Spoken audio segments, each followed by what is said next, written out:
Magandang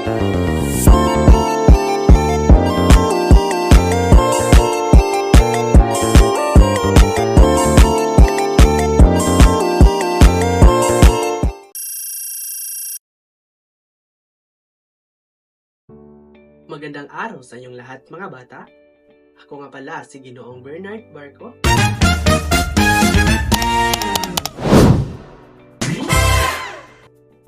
At malugod ko kayong tinatanggap sa ating aralin ngayon. At bago tayo magsimula, ay inanyahan ko muna kayong tumayo para sa ating panalangin.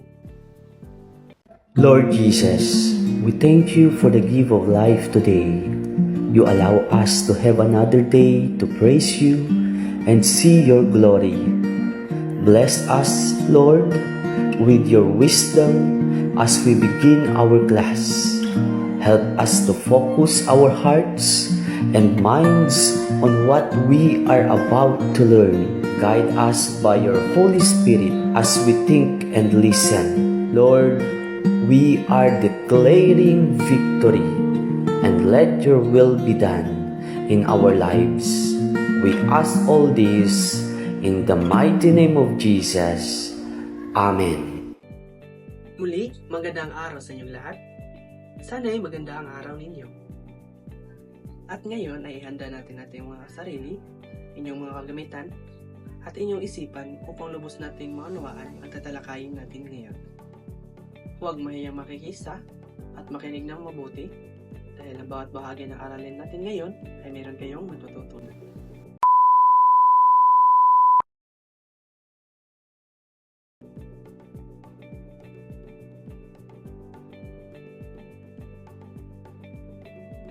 Mga bata, bago natin simulan ang ating formal discussion, ay meron muna tayong gagawin. Ang gagawin natin ay magpapakita ako sa inyo ng video clip at inyo itong sagutan kung ito ba ay maarte sa English, mahilig magpanggap na mayaman, mapagkunwaring mabait. Tahimik pero mapagmasid. Okay mga bata, handa na ba kayo? Tara at simulan na natin. Una, Yeah! Ever since Mom and I came back, you never talk to me. Because I'm just your half-brother? Why do you hate me? Tell me! Tell me! Tristan! Ano sinasabi mo? Alam mo kung ba't di kita pinapansin? Dahil English ka na English, hindi kita maintindihan. At ang tamang sagot ay maarte sa English. okay. Tama ba yung sagot? Kung tama yung sagot ay magaling. At ngayon ay ang kasunod naman. Sigurado mahal ang pagkain dito. Parts, ganun talaga. Kailangan magpanggap tayo na mayaman. Dapat kumain tayo sa mga maling restaurant. Sino magbabayan? Yung bala. Order what you want. Oh, hi! Just order what I want, darling. You choose, bebe. Okay. Oh, I want this. This, two. Oh, three of these.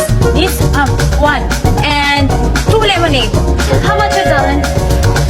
No order, darling. It's up to you. Thank you. That's it. At ang tamang sagot ay mahilig magpanggap na mayaman. Okay. Tama ba yung sagot? Kung tama yung sagot ay magaling. At ngayon ay ang kasunod naman.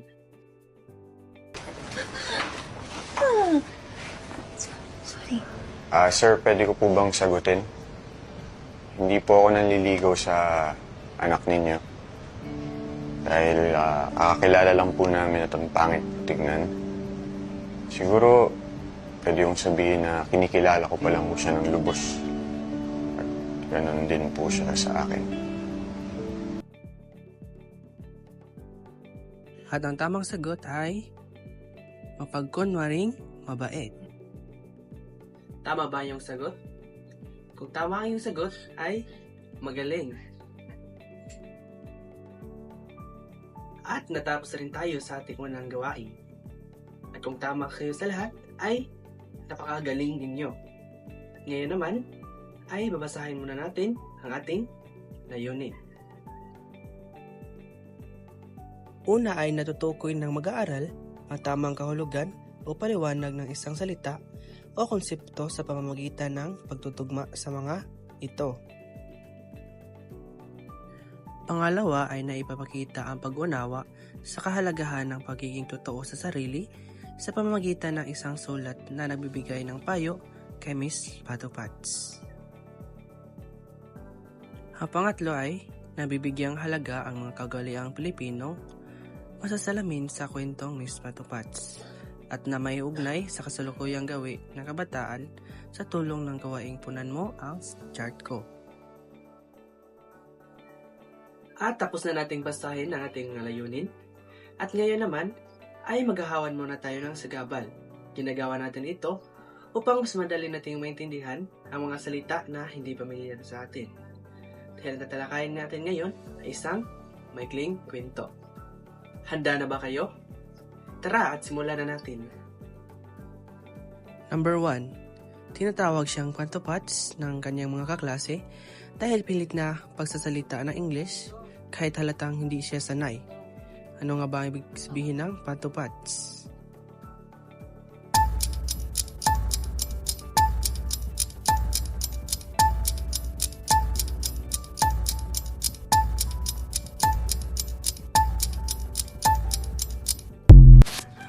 At ang tamang sagot ay letter D, babaeng nagkunwaring sosyal o nag-aastang banyaga. Okay, number 2. Nagandara pa ang mga mag-aaral sa pagtakbo patungong silid-aralan. Ano nga ba yung ibig sabihin ng nagandara pa?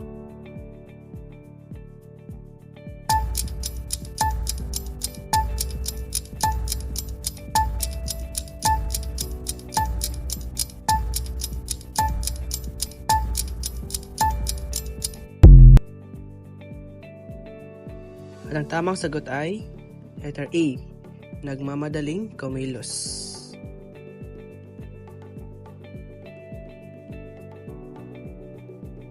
Number 3. Grabe ang hagalpakan ng mga tao na makita nila na nadapa ang bata.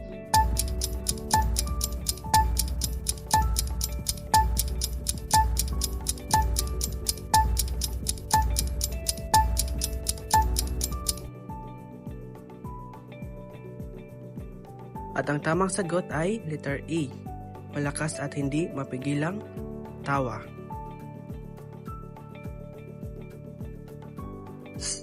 At pang-apat ay bubulong-bulong na nag-uusap ang mga guro. Ano nga ba ibig sabihin ng bubulong-bulong?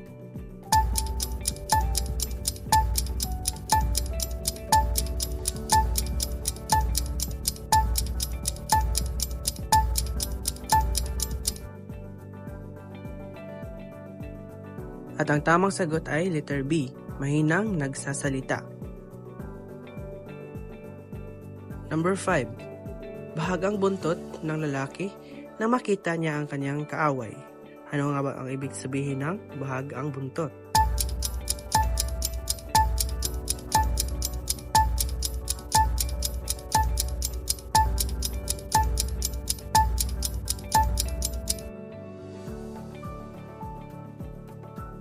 At ang tamang sagot ay letter C, duwag o takot.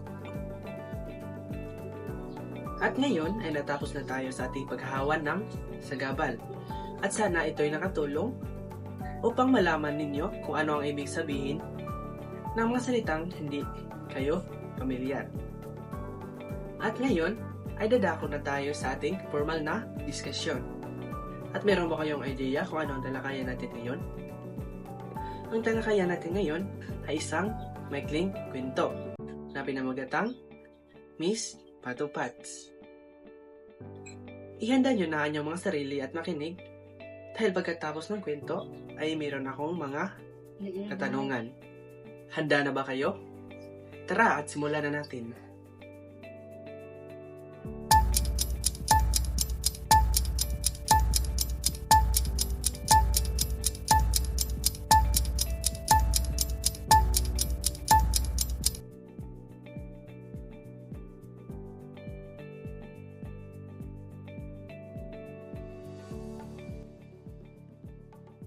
Si Binibining Yingying ay isang Pilipinang Kapampangan na nagtitinda ng ginatan o kaya ay bitso-bitso dahil sa hirap ng buhay nila. Dahil sa kanyang mga suki na mga kawalang mga Amerikano, ay napilitan siyang mag-aral ng Ingles. At nang natuto siya, ay ipinadala siya sa isang bayan kung saan humanga sa kanya ang mga tao doon sa husay niyang mag-Ingles. Lumipas ang panahon at nakalimutan na niya ang pagsasalita ng Kapampangan. Napalitan na rin ang kanyang pangalan na Binibining Pantupats dahil sa kanyang malapad na balakang.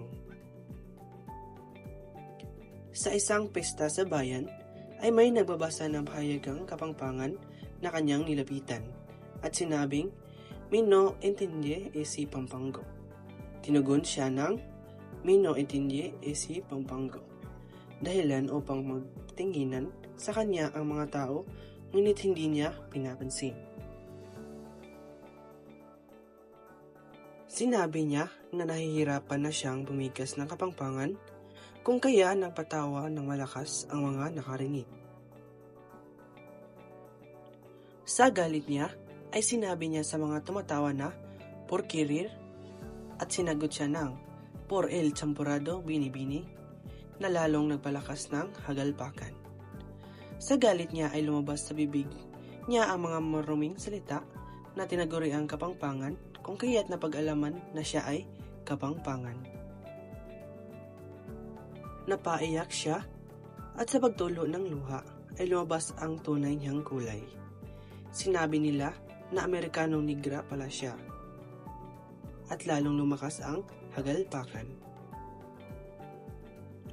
At halos nagkandarapa na siya sa paglabas na bubulong-bulong, bahagang buntot habang pinagtulungan siya ng mga taong bayan.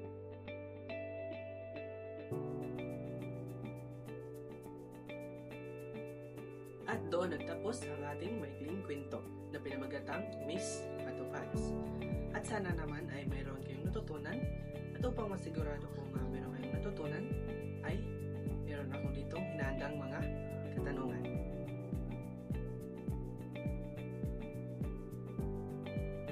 Una ay, ano ang pangunahing katangian ni Pantupats na nagdulot ng pagiging katawa-tawa niya sa akda?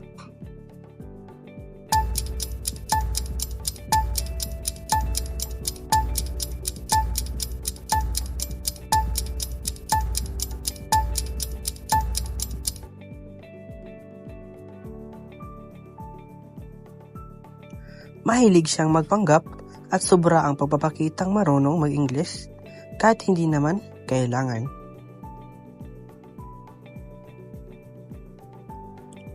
Ang pangalawa ay, paano ipinakita ng akda ang konsepto ng pagpapanggap?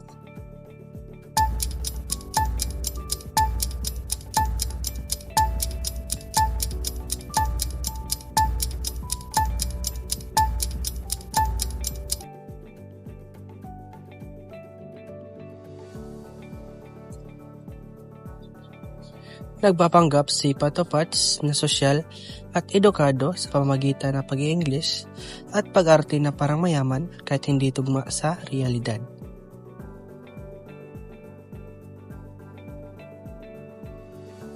Panghuli, ano ang tunay na mensahe o aral ng akda?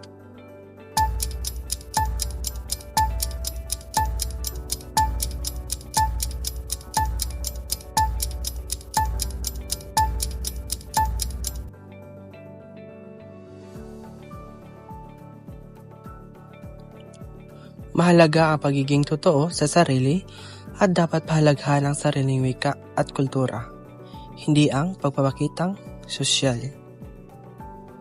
Okay mga bata, maraming salamat sa inyong pag-iisip at sa pagsagot sa aking mga katanungan. At kung tumama man ang iyong sagot, ay ang galing mo. At dahil meron kayong natutunan, at ngayon naman ay meron naman tayong gagawin. So ang gagawin ninyo ay gumawa kayo ng liham kay Miss Pantupats. Gumawa ng 3 pangungusap na liham para kay Miss Patupats. Bigyang payo siya batay sa iyong pananaw bilang isang kabataang Pilipino.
Tapos na ba ang lahat? Kung tapos na, ay paki-comment na inyong mga nagawang liham sa ibaba. Isulat ang tama kung wasto ang pahayag at mali kung hindi. Number 1. Si Binibining Yiying ay isang Pilipinang Kapampangan na nagtitinda ng ginatan at bitso-bitso. At ang tamang sagot ay tama. Number 2. Hindi natuto ng English si Binibining Yiying.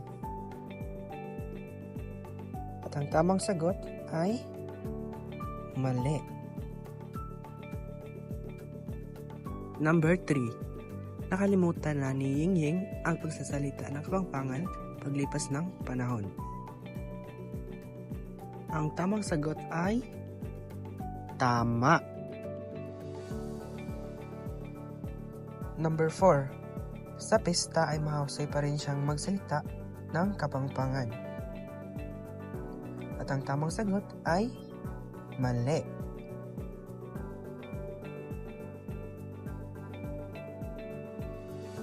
Number 5. Ang huling bilang. Sa huli ay napahiya si Binibining Patupats sa harap ng mga tao. At ang tamang sagot ay tama.